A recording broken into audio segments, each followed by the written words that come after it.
안녕하세요. 원전 우전입니다. 네, 이번 시간은 하나님은 당신의 은밀한 고독을 치유할 수 있다는 하나님의 파격적인 주장에 대해 살펴볼 것입니다. 대부분의 이들은 그 정도가 다를 수 있지만 고독을 느낀 적이 있을 것입니다. 성공적인 경력, 많은 뛰어난 친분관계, 만족스러운 결혼에도 불구하고 가슴을 털어놓고 얘기할 만한 친구를 애타게 찾던 모습을 떠올릴 수 있을 것입니다. 하지만 성경은 인간이 단절된 인생을 살도록 계획되지 않았다고 말하고 있습니다. 또한 하나님께서는 우리에게 다른 사람들과 더 깊은 관계를 누리고 인생의 기쁨과 슬픔을 함께 맛보고 서로 격려하고 섬기는, 즉 함께 인생을 살 수 있는 능력과 소망을 불어넣으셨습니다. 그렇습니다. 하나님께서는 우리에게 다른 사람들과 더 깊은 관계를 누리며 함께 인생을 살 수 있는 능력과 소망을 주셨습니다. 하지만 그것을 위해 우리는 위험을 감수해야만 합니다. C.S. 루이스는 이렇게 말합니다. 모든 것을 사랑한다면 우리의 마음은 틀림없이 괴로움을 맛보고 아마도 상처를 받을 것이다. 하지만 모든 복잡한 일을 피한다면 상처받지 않을지는 몰라도 무감각해지고 다시 소생할 가망이 없게 될 것이다. 우리는 고독을 벗어버리고 관계를 형성하기 위해 마음을 굳게 먹어야 할 것입니다. 저자는 지속적이면서도 안전하고 만족스러운 우정을 발전시키기 위해 도움이 되는 5가지 핵심 요소를 소개합니다. 첫 번째 요소는 공감입니다. 공감은 두 사람 사이를 이끄는 힘입니다. 공감한다는 것은 단순히 좋아하는 것 이상을 의미하고 그것은 서로 공유하고 공통된 무엇인가를 가리킵니다. 우리는 상대방과 똑같은 흥미나 활동을 즐기며 표면적 단계의 공감을 가질 수 있습니다. 다만 이런 관계에서 대화는 일반적으로 함께하는 일을 중심으로 겉돌며 편안한 주제만 이야기하게 됩니다. 어쩌면 우리의 삶이 이런 관계로 가득 차 있다고 말할 수 있을 것 같아요. 친한 친구, 친한 동료라고 이야기하지만 자신의 깊은 내면을 내어 보일 수 있는 관계는 지극히 적은 것 같습니다. 그렇기 때문에 문제는 이런 얕은 관계는 갈등을 겪으면 언제든 깨지기 마련이라는 것입니다. 잠언에서 다음과 같이 권면하고 있습니다. 많은 친구를 얻는 자는 해를 당하게 되거니와 어떤 친구는 형제보다 친밀하니라. 잠언 기자는 수많은 표면적 관계와 적지만 보다 친밀한 우정을 대조하고 있습니다. 형제보다 친밀한 친구는 깊은 수준의 공감을 나누는 친구라고 말할 수 있습니다. 다윗과 요나단을 함께 떠올려 봅시다. 성경은 요나단의 마음이 다윗의 마음과 결합되어 라고 말합니다. 그들은 하나님에 대한 깊은 사랑이라는 공통 분모를 가지고 있었고 그 마음으로 인해 서로 연결되어 있었습니다. 그 마음이 결합되어 라고 표현된 것이고 그것이 그들의 우정의 기초가 되었고 그들은 표면적 공감 이상의 깊은 수준의 공감을 나누는 친구가 된 것입니다. 우리가 뿌리를 깊이 내리는 새로운 관계를 원한다면 핵심적 신념을 공유하는 사람들을 찾아내야 할 것입니다. 그리고 그중 우리에게 가장 만족스러움을 주는 관계는 그리스도를 공유한 관계일 것입니다. 이 관계에서는 속마음을 터놓고 나누며 함께 기도하고 서로 경건한 충고와 격려를 해주고 하나님 나라의 목표를 위해 한 마음이 되기 때문입니다. 네, 이런 관계가 사실 교회 공동체의 모습이 되어야 되지 않나 싶습니다. 우리가 그저 표면적인 관계로 이야기하고 인사하고 그럴 수 있겠지만 사실 하나님께서 원하시는 우리의 모습은 이러한 깊은 수준의 공감을 하는 그러한 교회의 모습이 아닐까라는 생각이 들었어요.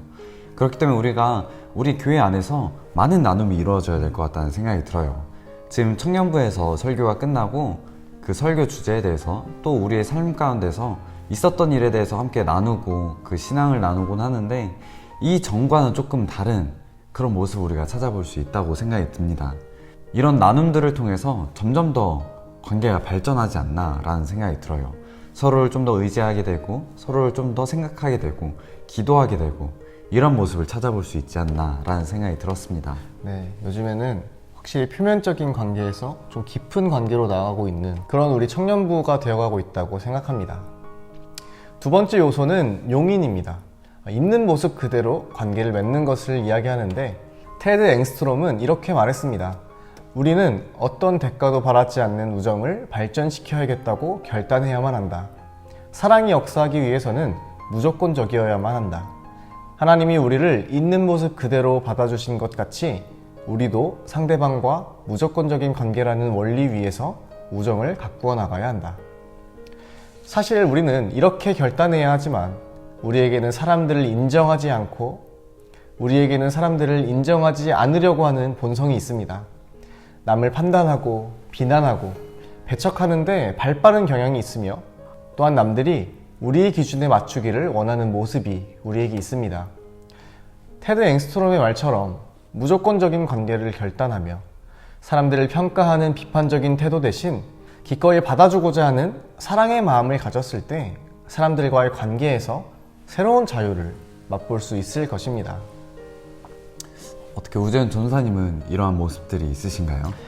저에게는 남을 판단하고 비난하고 배척하는데 아주 발빠른 경향이 있습니다. 저는 그런 모습을 가지고 있기 때문에 이 무조건적으로 받아들이는 그런 태도가 저에게 너무나도 필요한데, 사실 그렇게 하려고 다짐해도 어쩔 수 없이 제 안에 판단하고 비난하는 그리고 계산하는 그런 모습들이 무조건적으로 따라오고 있더라고요. 그래서 기꺼이 받아주고자 하는 그 사랑의 마음을 계속 품어야겠다라는 그런 결단이 계속 지속되어야 한다고 생각합니다. 저 같은 경우에도 우재현 전사님의 모습과 비슷한 것 같아요. 남을 판단하고 비난하고 배척하는데 굉장히 발빠른 모습을 저의 모습 가운데서 발견할 수 있거든요. 그렇기 때문에 무조건적으로 사랑하고 품어주는 그런 사랑이 제 가운데 필요하지 않나라는 생각이 들었습니다. 지금 친구들과 자취를 하고 있는데 자꾸 저의 기준에 맞추려고 하는 모습이 있더라고요. 근데 이제 또 그걸 밖으로 제대로 말을 하지 못하고 그걸 마음속에만 품고 있는데, 사실 제가 이해하고 품어주고 사랑할 수 있는 부분임에도 불구하고 자꾸 제 기준에 맞추려고 하는 제 모습을 보면서 이 자취방에서부터 결단해서 나가야겠구나 라는 생각을 가지게 되는 것 같습니다. 그렇게 할 때 이 자취방에서부터 시작해서 이 밖에 나가는 그 모든 관계들 속에서 그런 모습들을 나타낼 수 있다고 생각이 들었습니다. 세 번째 요소는 진실성입니다. 진실한 관계는 자기 고백, 투명성, 정직, 연약함을 보여줍니다. 깊은 관계로 나아가기 위해서는 자기 고백이 요구됩니다. 그중 특히 투명성은 적절하게 확보되어야만 하지만 만약 투명성을 확보하지 못한다면 그 관계는 피상적 수준에 머무를 수밖에 없을 것입니다.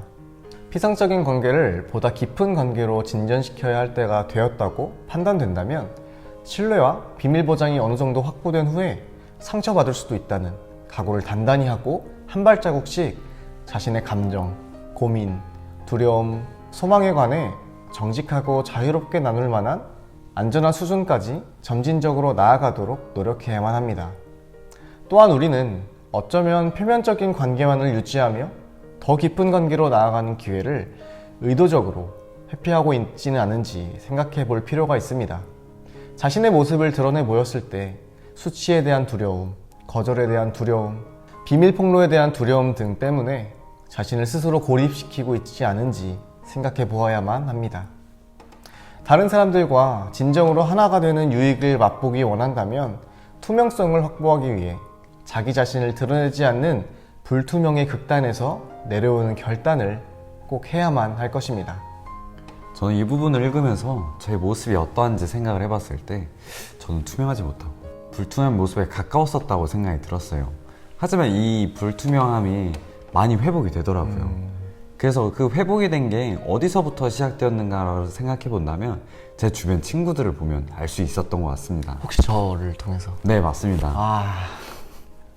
우재현 전사님을 포함한 제 여러 친구들을 본다면 굉장히 강아지 같고 굉장히 치근덕거리고 굉장히 자기 이야기를 잘하고 이런 친구들이 굉장히 많거든요. 사실 저는 그런 친구들밖에 친해지지 못하는 경향이 있었어요. 하지만 그 친구들이 계속 저에게 치근덕거리고 자기 속마음을 또 나누고 이런 것들을 계속해서 겪다 보니까 저도 점점 그 친구들과 우리 우재현 선생님을 닮아가게 되더라고요. 그래서 그런 것들을 봤을 때 우리 주변에 있는 친구들이 누구인가도 굉장히 중요하다는 생각이 들었습니다. 저의 부족하고 연약한 모습을 그 친구들을 통해서 회복되는 모습을 보면서 이렇게 이 친구들을 닮아가고 배운다는 것이 너무나도 중요하구나 라는 생각이 들게 되었습니다. 네, 그렇게 자신을 내비치고 투명한 모습을 보였을 때 또 투명한 모습으로 함께 한다면 그 관계가 깊은 관계로 발전할 수 있지 않을까라는 생각이 듭니다. 네, 맞습니다. 네 번째 요소는 도움입니다. 친구는 서로를 성장시키고 성숙시키고 서로의 잠재력을 극대화시킵니다. 잠언에는 철이 철을 날카롭게 하는 것 같이 사람이 그 친구의 얼굴을 빛나게 하느니라 라는 말이 있습니다. 친구는 서로의 발전을 주의 깊게 지켜보고 심지어 갈등을 초래할지라도 사랑 가운데서 진심을 서로에게 말해줌으로써 개인적 성장에서 모난 부분을 계속적으로 다듬어 나갈 수 있습니다. 서로를 진심으로 위하고 가장 잘 되기 바라는 마음을 가진다면, 그리고 그 마음을 서로가 알고 있더라면 서로를 위해 정말 잘 되기 바라는 마음으로 충고할 수 있고 그 충고를 기꺼이 받아들임으로써 더욱 성장하고 잠재력을 극대화할 수 있을 것입니다. 마지막으로 다섯 번째 요소는 인정입니다. 무디는 사람들은 당신이 잔소리하는 대로 되는 것이 아니라 격려해주는 모습으로 변하는 경향이 있다 라고 말했습니다. 또한 짐 코노웨이는 인정은 친구가 최대한의 생산성과 창조성을 발휘할 수 있도록 모든 재능을 다 사용하도록 격려해주는 과정이다 라고 말했습니다. 우리는 구체적으로 그리고 지속적으로 친구를 인정해주고 장점은 강조하고 단점은 건설적인 방향으로 접근한다면 그 친구가 인생의 경주에서 한 발 더 앞으로 나아갈 수 있도록 확신과 용기를 불어넣을 수 있을 것입니다. 근데 저는 신학대학교에 들어가서 가장 크게 느낀 게 사실 이 부분이 아니었나 생각이 들었어요. 그래서 세상 친구들과는 그냥 편하게 장난치고 뭐 안 좋은 얘기도 많이 하고 이러는데 이 신학대학교에 오니까 친구들이 엄청나게 칭찬을 많이 해주더라고요. 그쵸. 뭐 자그마한 것들을 해도 그것에 대해서 인정해주고 칭찬을 해주고 이런 모습들을 보면서 그런 모습들을 통해서 제 자존감이 채워지기도 하고 또 그것을 통하여서 더 큰 원동력이 되기도 하고 더 크게 성장할 수 있는 밑거름이 되기도 하고 그렇더라고요.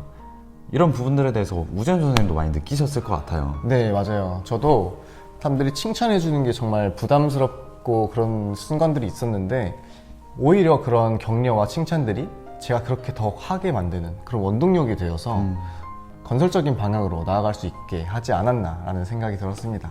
마침 오늘 청년부에서 또 서로를 칭찬하는 시간을 가졌잖아요. 네, 맞아요. 그래서 저는 또 이런 부분들을 기대를 하고 있습니다. 이렇게 자기가 알지 못하는 부분들을 서로 칭찬할 때 그 부분을 발견하고 그것을 더 건설적인 방법으로 더 건설적인 방향으로 성장할 수 있는 밑거름이 될 수 있다고 생각을 했고 또 이 청년부가 더 좋은 방향으로 나아갈 수 있겠다라는 생각이 들었습니다. 네, 맞습니다. 우리에게는 한 가지 선택이 놓여 있습니다.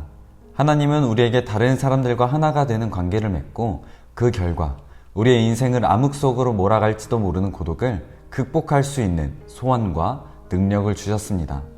그것은 때로 두렵고 위험하고 시간이 걸리고 혼란스럽고 좌절케도 할 것입니다. 그러나 이는 분명 해볼 만한 가치가 있는 일입니다. 오늘 살펴본 5가지 요소의 도움을 통해서 고독을 벗어버리고 다른 이들과의 깊은 관계로 나아가고자 하는 그 첫 발자국을 내딛는 결단이 있기를 응원합니다.